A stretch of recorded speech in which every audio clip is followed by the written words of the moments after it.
Okay, here we are, everybody's favorite type of video, the Porsche 911 owner interview.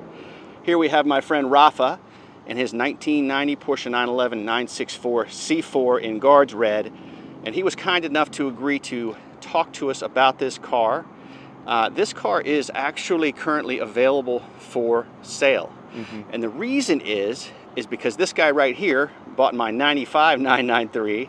And so like many of us, when you pick something up, you got to make some room in the garage. Before he sold it, before he sells it, excuse me, he agreed to take us through it. So Rafa, I'm going to stop blathering on and turn it over to you, my friend. Yes, hi Will. No, thanks for having me.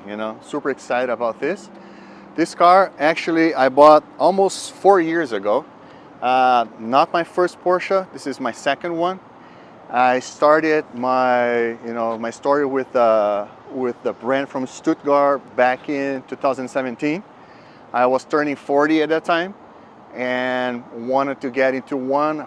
Big friend of mine, Daniel, took me for a drive on his Cayman. I fell in love with the car, but I ended up buying a 993 at that time. It was a 98 cab. Car was awesome, great. I like the sound that you get from the engine because of the top down on the 993. But I knew at some point I wanted to get into the coupes because the shape, the way it looks is just unbeatable. At that time, back in 2019, I knew I wanted to stay with the more modern air-cooled, so the 964s and the 993s were the ones that I was going after. Different market at that time, a bunch of cars local to me at the time in Miami where I was living. Went to drive a few of them, but ended up finding this one in Houston at a very nice dealer. The car was, I think the combination of the color, the cup ones, the Euro ride height, and the pristine conditions of the car, as well the maintenance records that the seller had at the time, made everything I needed to purchase the car. It was a Friday, mid-afternoon. I talked to the dealer. We closed the deal in like 20 minutes. I put a deposit and ran to Bank of America, got a cashier's check, drove home. And my son was getting home from soccer practice at that time. I told him, you want to fly to Houston with Dad?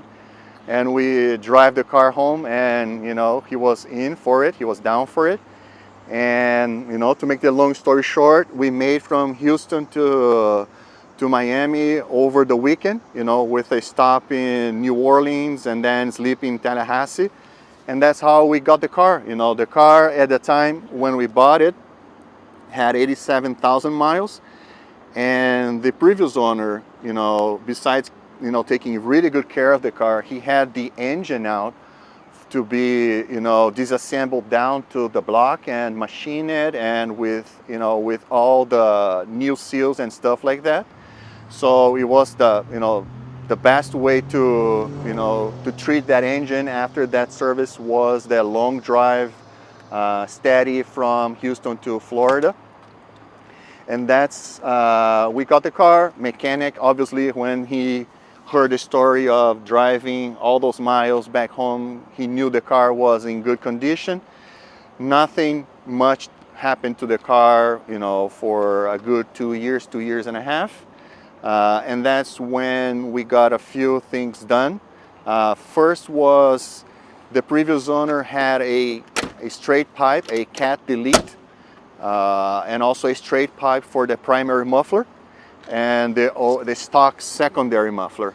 I went with the FabSpeed Sport Cat and also replaced both mufflers for a dual exhaust sport exhaust from FabSpeed.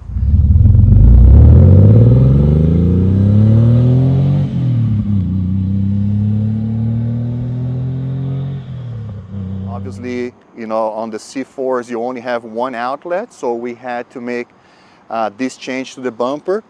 My mechanic at the time, he had a very good body shop that was able to match perfectly the Guards Red in the car.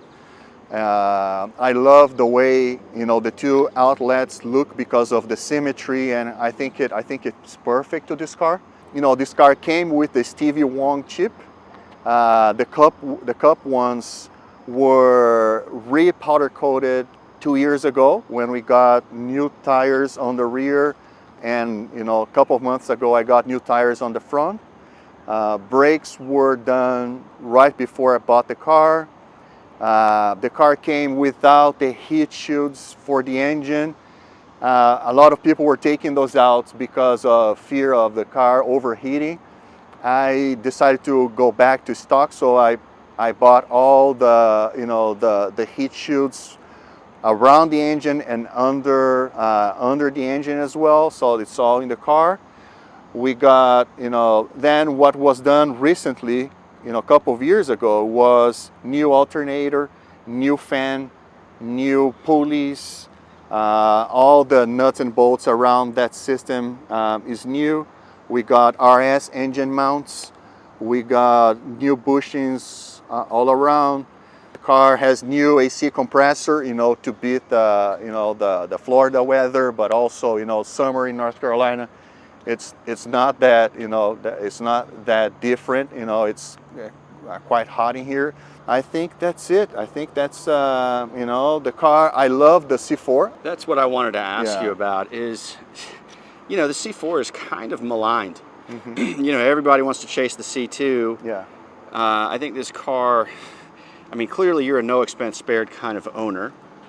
And clearly you love the C4 if you're willing to put that much money into it. So talk me through, like, why you enjoy the C4. I think first of all, I like everything engineering wise. You know, this transmission came from, you know, this is the first 911 with all-wheel drive system. Yes. That system for the 964, it's a different one that is on the C4s, on the 993s, but on the 964 is the same, is the evolution of the 959 all-wheel drive transmission. This car, you know, on a steady state drives with 31% traction on the front wheels and 69 on the rear. And whenever it's needed, it switches and takes all the way to 40% on the front. It's obviously it's a heavier car because it's I think it has 100 kilos, something around 200 pounds more because of the transmission. But it, you know, you ended up not feeling it. And the great thing is that when you take the car, you know, to the twisty roads, especially here in North Carolina, in Tennessee, this is where you really feel it. You know, you feel the car is on rails, and making sure that, you know, you're getting the most out of the engine, out of the suspension, because the transmission is also helping in that, you know, in that direction. So you clearly love this car. You have like this intrinsic connection by virtue of like buying it in Houston and driving it home with your son. And I've watched you fall into a little bit of a trap that I've fallen into, which is you bought my 993 thinking that you were going to sell this car. Yeah. But I've watched you and you're going back and forth and back and forth. Now, Rafa also has a pretty killer SC. Yes. And so now he's up in the air about, well, maybe I keep the 964 and I sell the SC. So I've been in that place, you know what I mean? That's what's happened to me for sure. I mean, what's your thinking now on this car? Are you still up in the air? It's not an easy decision, you know. I think because of first there's the, you know, the personal connection to the car, you know, the story that I described it. I'm driving home with my son.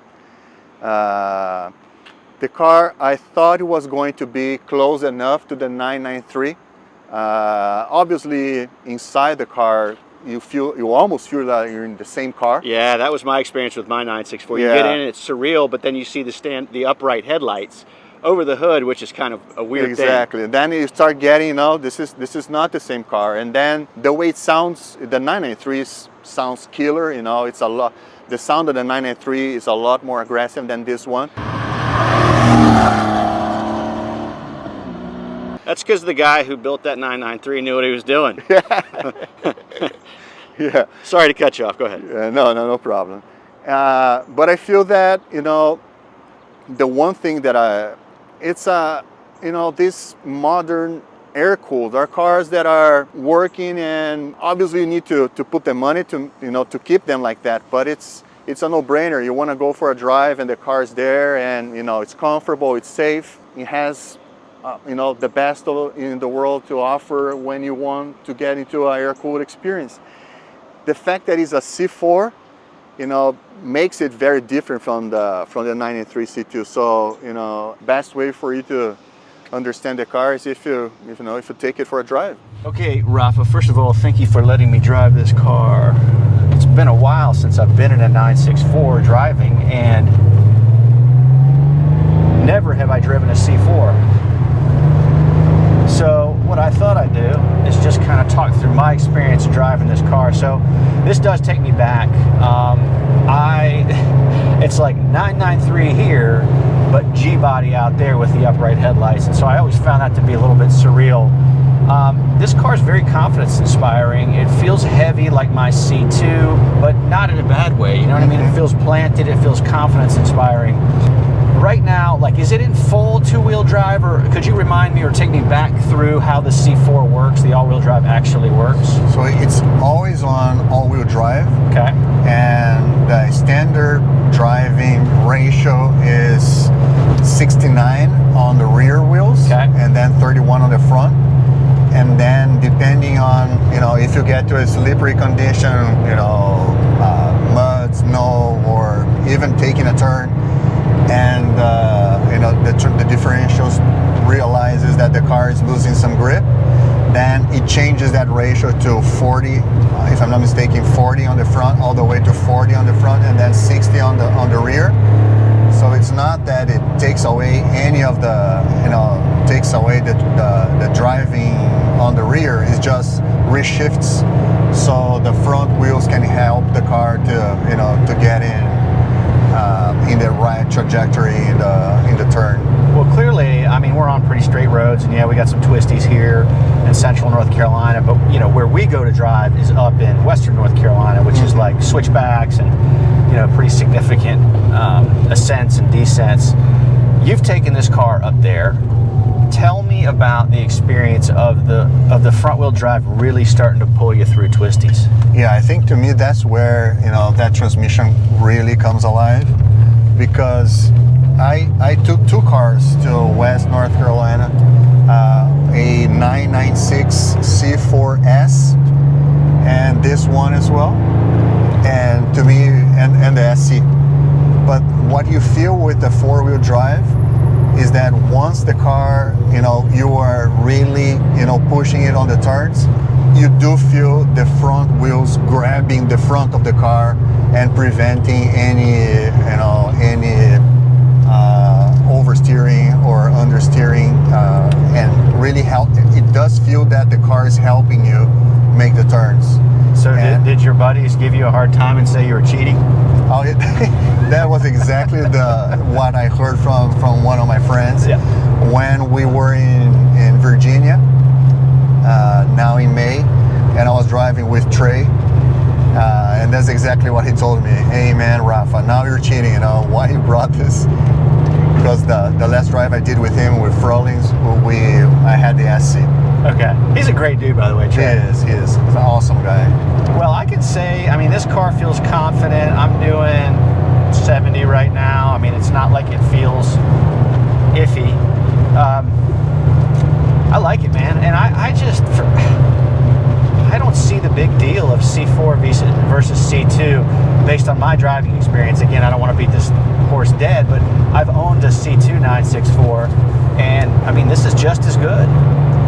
Yeah, I think the biggest difference is going to be for the ones that are super confident, that wants to feel the rear, losing the rear a little bit and trying to bring it back, but have that kind of you know, driving skills. Yeah, it's a lot more difficult to get to that level with this car, because the transmission itself will be trying to prevent that from happening. But that's it, you know. I think it's. I mean, look, Rafa, if you're getting the back end loose, you better be on a track. Like I have a lot of miles behind me driving air cooled in the mountains, never have I like gotten it sideways or really pushed it. I mean, and I think I drive in a spirited way, so I don't know. I just don't. I think that's unrealistic. If somebody's looking for their first air-cooled and they got to have a 964 C2 because they think they're going to rip that hard, I mean, I think that they're in for a tough surprise. Yeah. You know? And it's a very expensive, you know, situation. I've seen guys go off, and yes, it is. Yeah. It really is. One thing that is cool about this transmission is that it has a light on the dash close to where you adjust, where you lift and bring it down the spoiler, where you have the, you know, the emergency lights. You have a light that once the transmission does that shift towards, you know, moving more power to the front wheels, it gives you the indication that it was, you know, that it was being activated. So it's telling you that, hey, I'm kicking in. Yeah, I'm helping you, exactly. I mean, dude, the more I drive this, the more I like it. But for example, all the way you've been driving so far, it has not happened yet. Yeah, well, I'm a wuss. Yeah. I don't know. We're pretty much rolling here, but these are more straightaways. This is a great car. Yeah, thank you. Yeah. Yeah, I don't know, man. I think, well, you're at your point in your journey if you're willing to let it go. But this thing's a treasure. I think for sure it feels sorted, and we also know that it is sorted based on what you've spent on it. Yeah, you know, I think I'm there to sell it. That's what I'm trying to do right now. But I think all this back and forth, it's you know, it tells how much I enjoy the car, how much I like the car. You know, it's tough to let it. It's tough to say goodbye. Well, Rafa, I can't thank you enough for letting me drive this car. Definitely a cool experience. I wanted to be able to tick that box because I had never driven a C4. I've really enjoyed having you here. I hope the viewers got something out of this video. We all love the human side of our connection with these cars, and I think these videos are also valuable for people who are considering driving, or excuse me, buying one. I know that for me, if I'm thinking about something, buying something, I'm all over YouTube. So if you're one of those 964 C4 buyers, hope you got something out of this. And maybe we'll get the SC on the channel. Yeah, let's do that. All right, thank man. you. Thanks so much, Will. Yeah.